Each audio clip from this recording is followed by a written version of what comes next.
Hello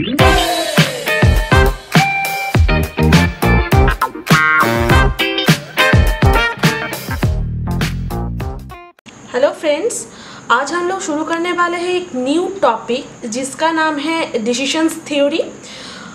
तो चलिए start करते हैं। फर्स्ट ऑफ ऑल देख लेते हैं डेफिनेशंस ऑफ डिसीजंस थ्योरी।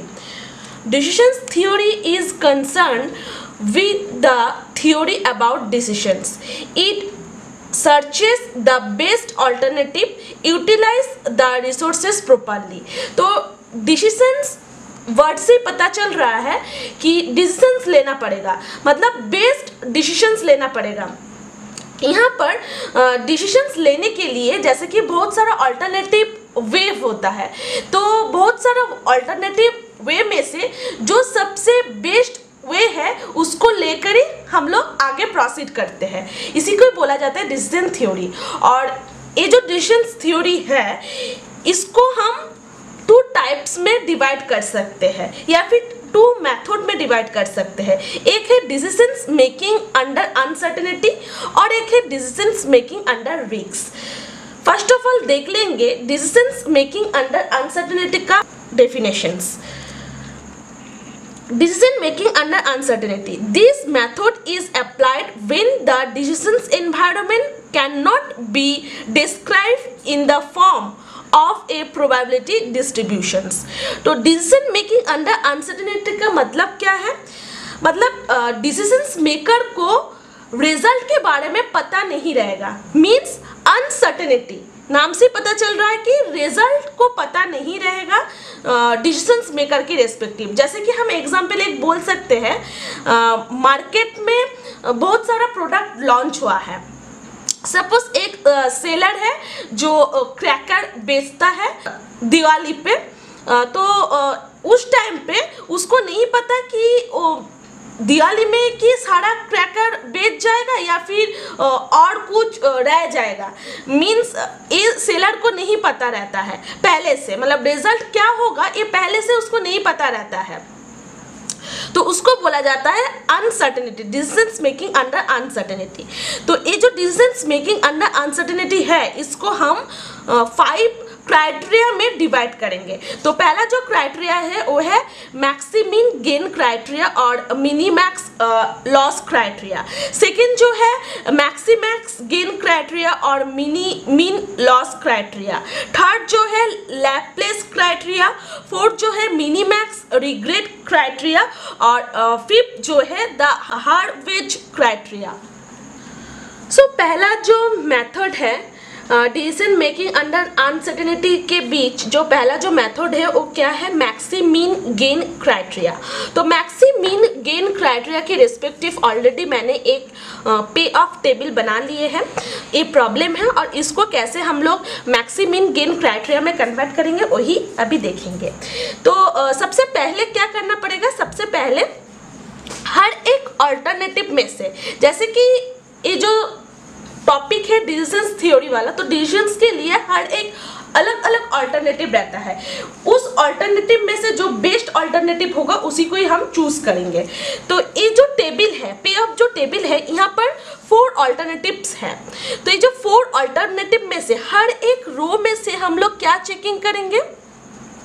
जैसे कि यहाँ पर बोला है मैक्सिमीन, मीन्स पीछे से हम लोग देखेंगे। पीछे से मतलब मीन, पहले मीन चेक होगा, देन उसमें से मैक्सिमम चेक होगा।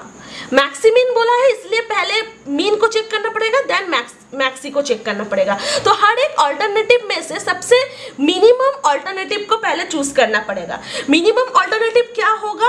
A1 के रेस्पेक्टिव मिनिमम अल्टरनेटिव हो जाएगा -6।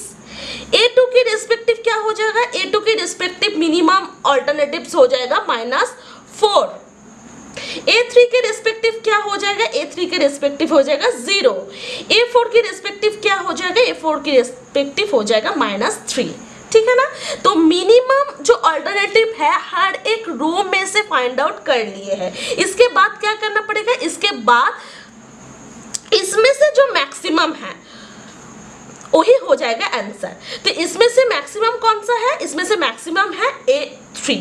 तो क्या बोल सकते हैं हम लोग कि since the maximum of this minimum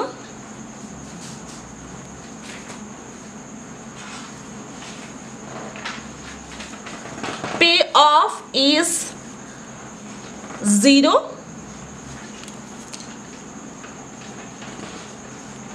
the corresponding alternatives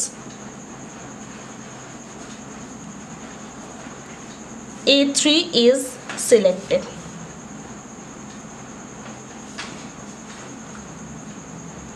According to the maximin principal.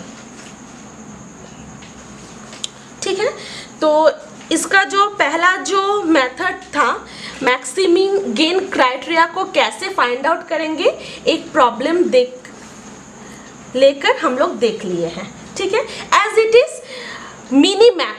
Minimax loss criteria, ये तो मैक्सिमिन के रेस्पेक्टिव हुआ है, तो मिनीमैक्स के रेस्पेक्टिव क्या होगा? मिनीमैक्स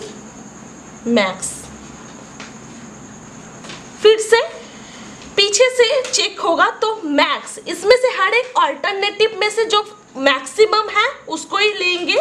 तो A1 के रेस्पेक्टिव क्या आ जाएगा? 14, A2 के रेस्पेक्टिव क्या हो जाएगा? 12, A3 के रेस्पेक्टिव क्या हो जाएगा? 14 और A4 के रेस्पेक्टिव क्या हो जाएगा? 13। फिर क्या है? मिनी मीन्स इसमें से जो सबसे छोटा है उसको ही लेंगे। तो कौन सा है सबसे स्मॉलेस्ट? A2। तो क्या आंसर हो जाएगा?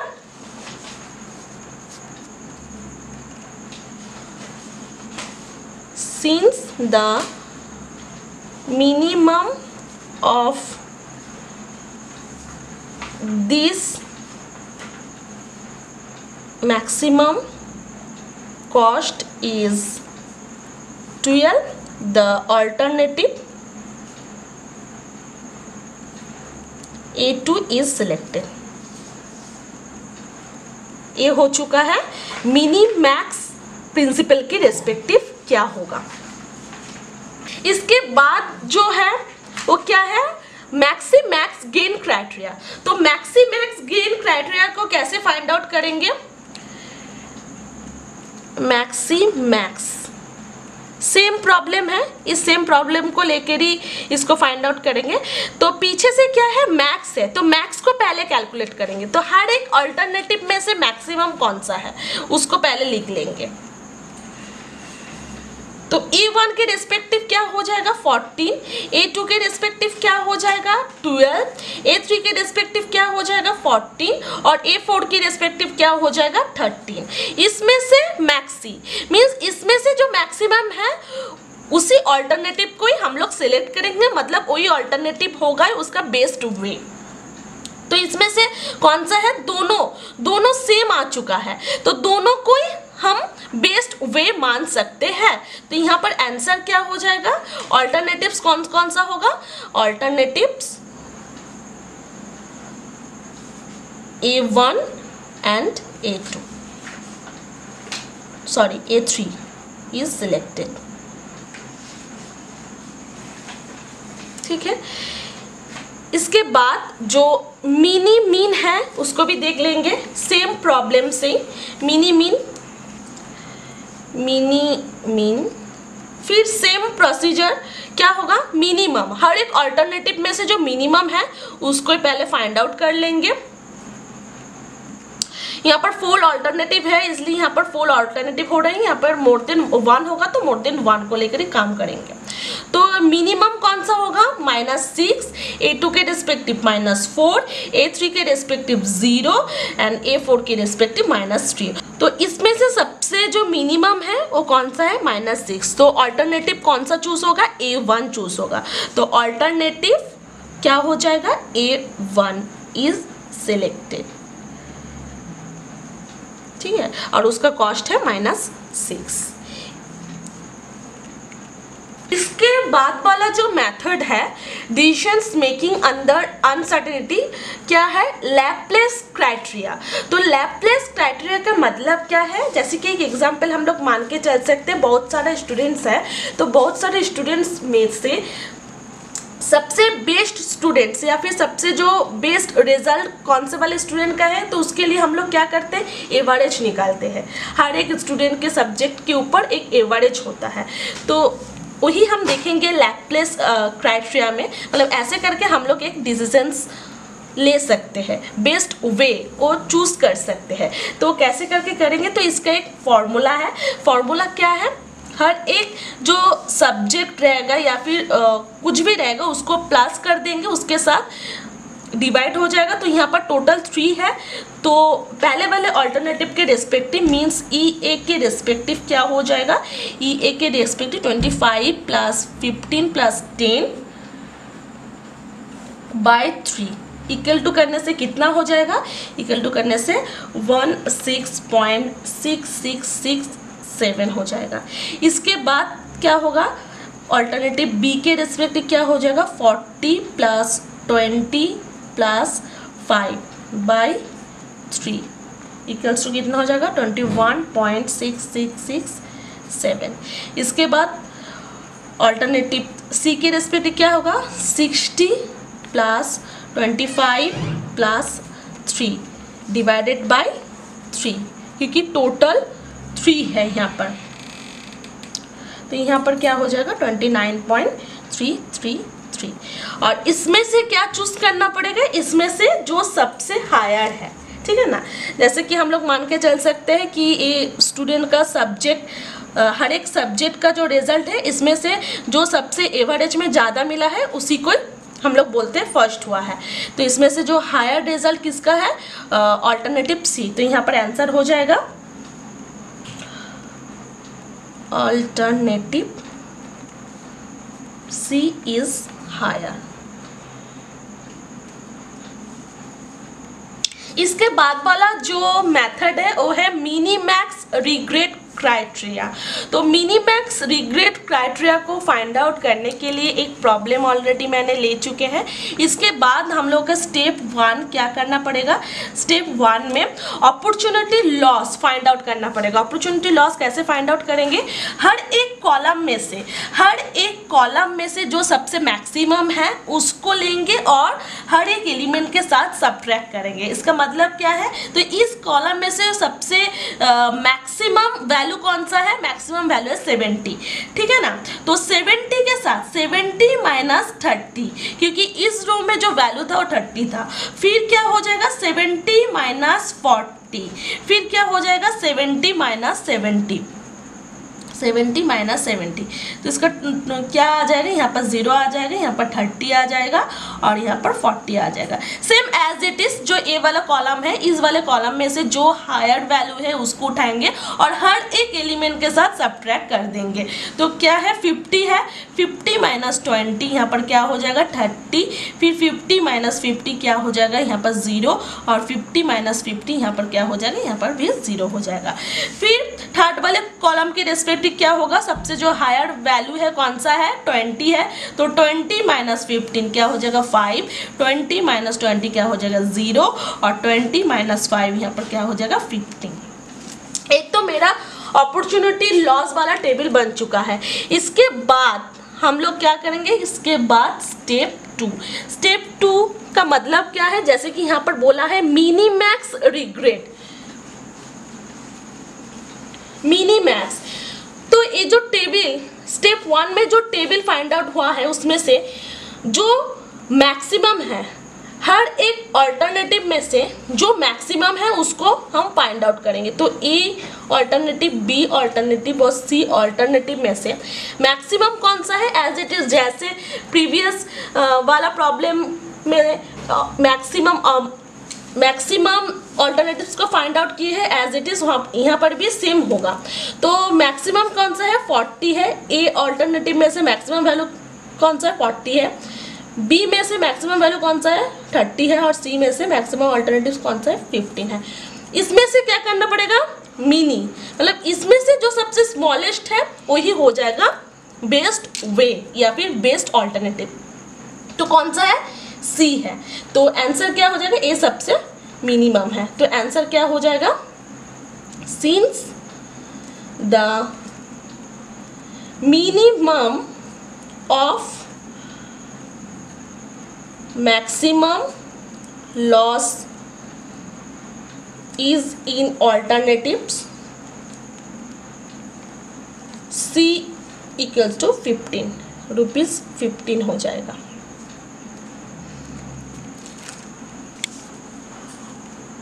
हॉर्विच क्राइटेरिया, तो हॉर्विच क्राइटेरिया के लिए एक प्रॉब्लम मैंने ले लिए है, तो इसके रेस्पेक्टिव देखेंगे कि इसको कैसे सॉल्व करेंगे।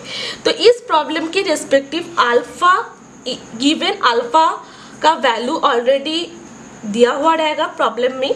तो इसमें से क्या करेंगे, हर एक ऑल्टरनेटिव में से फर्स्ट ऑफ ऑल जो लार्जेस्ट पे ऑफ है उसको फाइंड आउट करेंगे।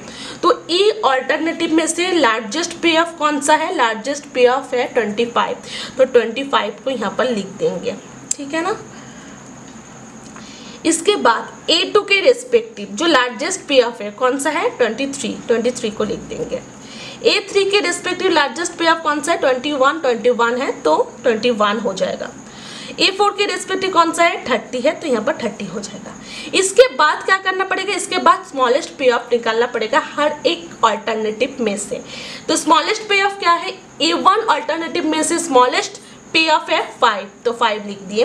A2 के रेस्पेक्टिव क्या हो जाएगा, 7 लिख दिए। A3 के रेस्पेक्टिव क्या हो जाएगा, 12 लिख दिए। A4 के रेस्पेक्टिव क्या हो जाएगा, 15 लिख दिए।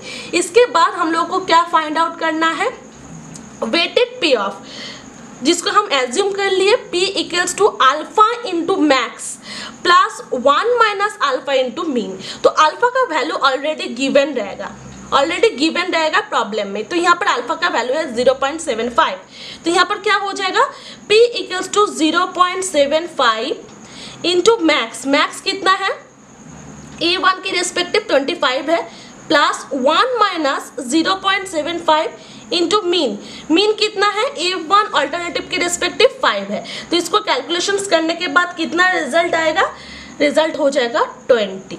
इसके बाद एज इट इज इसके लिए भी सेम चीज़ होगा, अल्फा का वैल्यू है 0.75 इंटू मैक्स या फिर लार्जेस्ट पे ऑफ कौन सा है, 23 प्लस 1 माइनस 0.75 इंटू हो जाएगा 7। तो इसको कैलकुलेशंस करने के बाद क्या हो जाएगा, 19। इसके बाद क्या होगा, P equals to 0.75 into 21 plus 1 minus 0.75 into mean 12। तो इसको कैलकुलेशंस करने के बाद क्या हो जाएगा, 18.75। इसके बाद P equals to 0.75 into maximum pay off 30 plus 1 minus 0.75 into 15। तो इसको कैलकुलेशंस करने के बाद क्या हो जाएगा, 26.25, ठीक है ना। तो इसमें से कौन सा वाला बेस्ट वे या फिर कौन सा वाला बेस्ट ऑल्टरनेटिव है जिसका रिजल्ट सबसे हायर है, ठीक है ना। तो A4 ऑल्टरनेटिव को हम लोग चूज करेंगे। The optimum solutions is to choose the alternative A4।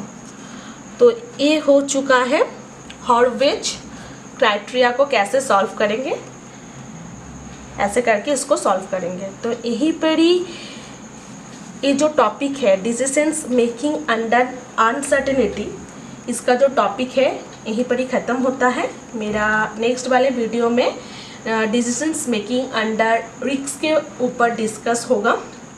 So friends, अगर मेरा ये वीडियो आप लोगों को अच्छा लगे तो सब्सक्राइब कर देना, साथ ही साथ लाइक शेयर और कमेंट भी करना, और इस वीडियो चैनल पे न्यू वीडियो एंड अपडेशंस पाने के लिए बेल आइकॉन को प्रेस करना। Thank you friends.